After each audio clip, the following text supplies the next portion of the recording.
y'all. Today we're gonna do some more weird TikToks. I've been like doing these. Very interesting. I learned a little stuff. I take it with a grain of salt, though. I mean, you never know what's real and what's not these days. So much good CGI. It's just crazy. But yeah, let's get into it. These are some I found on here. I just figured I'd share with y'all. So let's get to it.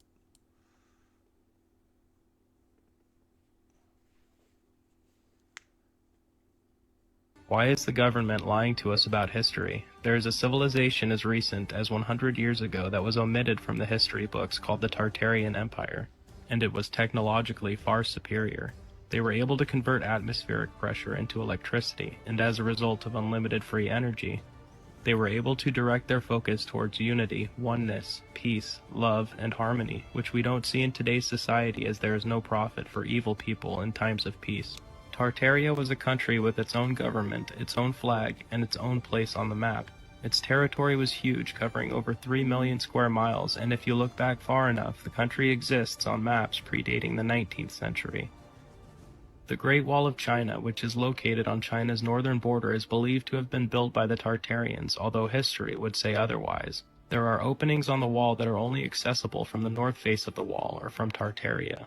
The world government destroyed an entire utopia and kept it hidden because they don't want humanity knowing that there is sustainability in the collective without the interference of heads of state. They took cores of it out of boreholes in the ground. Just like normal ice, it was mostly clear and sometimes white, and it would melt into liquid water if it got warm. The whole area of Antarctica is covered in this kind of ice. But that wasn't their main kind of ice. The only time I ever saw them actually studying normal ice was when a film crew from National Geographic came by. The rest of the time, which was most of the time, the scientists were studying something they called sky ice. This stuff was totally different. We were never allowed to go into the laboratory areas of the station because the labs had to be kept super clean, and they said it would mess up their work if they risked letting too many people in the lab. But one time, one of the researchers that I was friends with showed me a piece of sky ice. You couldn't touch the stuff with your bare hands because it was so cold. And it wasn't clear or white like normal ice. It was solid blue. Like He the said sky. that's why they call it sky ice, because it was the exact same color as the sky. We had to wear thick, heavy going outside gloves to handle it. The stuff was so cold, it would instantly freeze your skin if you touched it. I don't remember what the temperature he said it was, but it was something like hundreds of degrees below zero, way colder than the normal ice that was outside. He had to carry it in a metal bottle that was kind of like a thermos. He let me play with the piece of it for a while. It felt lighter than a piece of normal ice of the same size, like it wasn't very heavy at all. It almost felt like you could throw it up in the air and it would just float back down. But I didn't try that. And it was also a little flexible when I tried to bend it. It didn't break like normal ice would. And even for a small piece, you could see through it. It was solid blue right from the surface. And here's the really weird part. It didn't melt into water. When it got warm, because we had it inside, it just started to shrink. It got smaller and smaller, but my glove never got wet. And there was no water on the floor. The stuff just turned into thin air when it got warm and vaporized. He said that was the reason why they had to study the stuff right there in Antarctica. You couldn't take the sky ice back to America to study it because it was almost impossible to keep it cold enough during transit. And then they shared a verse right here which says, "And above the firmament that was over their heads was the likeness of a throne, as the appearance of a sapphire stone. And upon the likeness of the throne was the likeness as the appearance of a man above upon it." And then we continue off where it says, "It would always vaporize into air, and you'd have nothing left when you got back to the U.S., he said. Russian scientists had discovered the same problem when they tried to take the ice back to Russia. So that was why they all had research stations in Antarctica. After maybe 15 minutes of handling the piece of sky ice, it was almost completely gone. Just a tiny little bit was left. and my glove. Around the exact same time. I found that fascinating. Makes you wonder why they're still in Antarctica and what they're really doing there. But yeah, I've never heard of sky ice. I just wonder where it comes from. Time period as these World's Fairs. You have these operations to refill the USA back up with a brand new batch of people.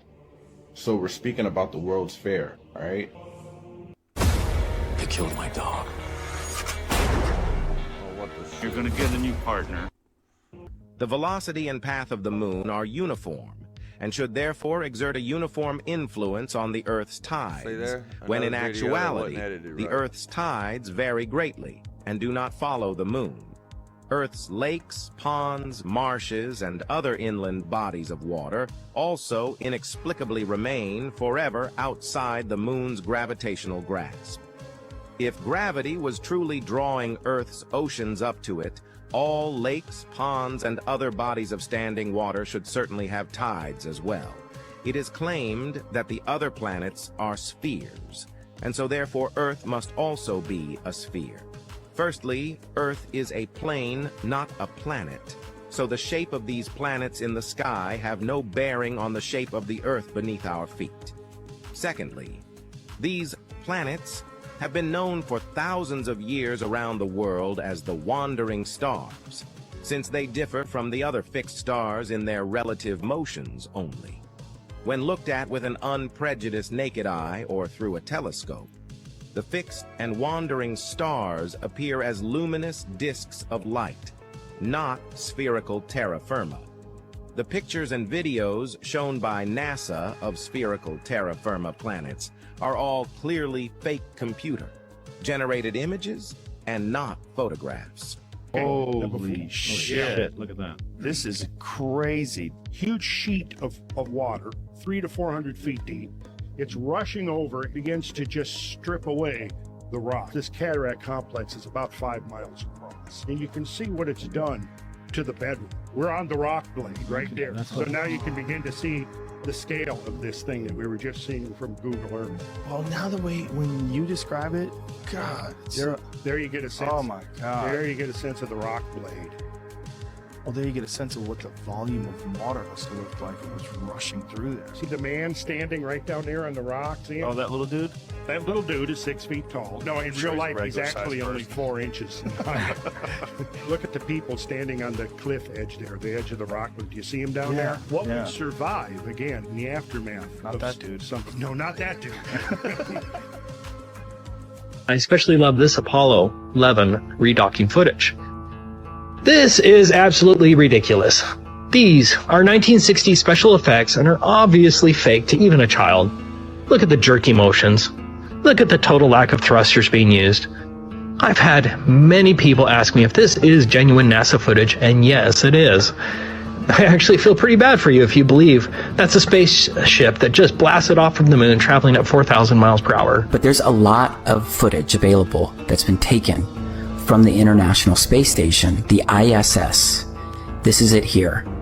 Of course, a lot of live interviews and videos have been done and recorded from the ISS, and that's resulted in a lot of footage to look at. First, and this one's just kind of really funny to me, it turns out that there's a lot of weird looking hair on the space station. It's like the hair is gelled or hairsprayed up, like straight up, and it's not supposed to move. Why not just let it flow and showcase its weightlessness? Maybe it would get in the way, but there are also ponytails and such, right? Have a look at her hair. There's something odd about her hair. I know this is zero gravity and hair is supposed to stick out and go all over the place, but her hair doesn't really flop around naturally. It's always sticking out kind of rigidly. Maybe they permed it in that position, or perhaps they're hanging her upside down. As she shakes her head from side to side slightly, you can see the hair always springs back to a particular position with respect to her head. It should flop all over the place. You look like you're in a studio, maybe in Omaha, Nebraska or something. The shot is so clear. Is this a hoax? Are you really in space still? See the hair? Okay, this is a good place to freeze for. Why? You see the hair to cover up a lie. She distracted you. I don't want to answer the question, so I'm gonna give you an excuse. Because you want a big delta T. You don't want a big delta E. Delta E gets in your way, tears you up. So the optics boys never see this. That is so far in the grass you can't even measure it where they're at. They never thought about doing it at 400 hertz. You go home and try it in your laboratory. And then sit on the side laughing for the next 2-3 hours. And how silly we all have been for years. And how easy it is to do it. I will tell you, if you pursue that, you can take a flashlight battery and levitate a battleship, and I will not discuss that further. Because then you're going to ask me about the Philadelphia experiment, and I'm going to tell you I don't know anything about that. Well, what do we have here? The flags of all nations, eh? I wonder if there's any interesting ones on there. I wonder. To deduce precisely what we're looking at, let's study this American flag with 40 stars. 40! Hello, ChatGPT. When did the U.S. have 40 states? The U.S. had 40 states from 1889 to 1890. So we know that the document is between the dates of 1889 and 1890. And the pirates have their own flag. Super cool. Wow. But this Chinese flag looks unique. I wonder what time period this is from. Well, the flag of the Qing dynasty was an emblem adopted in the late 1889 to 1890. So we know that this document's from 1889 to 1890, which makes this one very, very interesting. So the flag of Tartary, with a griffin on it, was considered a flag of a nation in 1889 to 1890.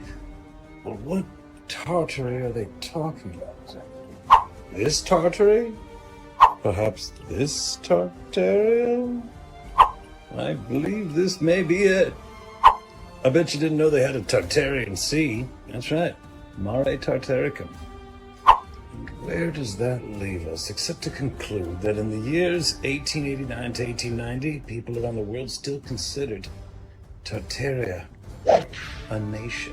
The oldest text we know of is around 40,000 years old. Talking about the Emerald Tablets of Thoth, they're talking about something that happened 450,000 years ago. People from somewhere else, and I do mean people, not little green men with little antenna, they came to this planet and created a breakaway civilization. And why? My research tells me that there was a war. People became space refugees. They created an Atlantean civilization on Earth, and Earth was Atlantis, not just a ring city in the Atlantic Ocean. So when people say, where did Atlantis go? We're on it. They were approximately 1 million years ahead of us, giving them an unbelievable array of different types of powers that to us were godlike. In the Bible, everywhere where you see the word God singular, that's a mistranslation by accident on purpose. The original term is gods with an S, and we're not talking anywhere in that Bible about the creator of the actual universe itself. Nowhere does it ever mention the real creator of the universe. That book is about flesh and blood people. These people pretended to be gods and made the people worship them. The offerings were so they can have food to eat. And they depict them on the Edfu temple. Thoth, Isis, Horus, Osiris, and those beings, they claim, came at the time of Zep Tepi. That's the beginning times. And they said they turned mud into a kingdom. And of course, the Sumerians have the same exact story in the Sumerian tablets, in the Atrahasis epic, in the Enuma Elish. The technology that they had back then, 450,000 years ago, we aren't even close. Well, what happened? No. Let's talk about Kick's new creator incentive program that just rolled out because it's pretty crazy. Kick, Right now on Kick, yeah, we're gonna have to get into some of that Green Emerald tablets. I find that very interesting. I'm gonna have to react to something like that. Might have to be in a couple sections because it's probably a big book or something. We'll just find something on here to watch together and react to it. But I appreciate everybody here, man. If y'all would hit that like, hit that sub, man, it means a lot, and it take my channel a long ways, man. Until next time, man. Peace.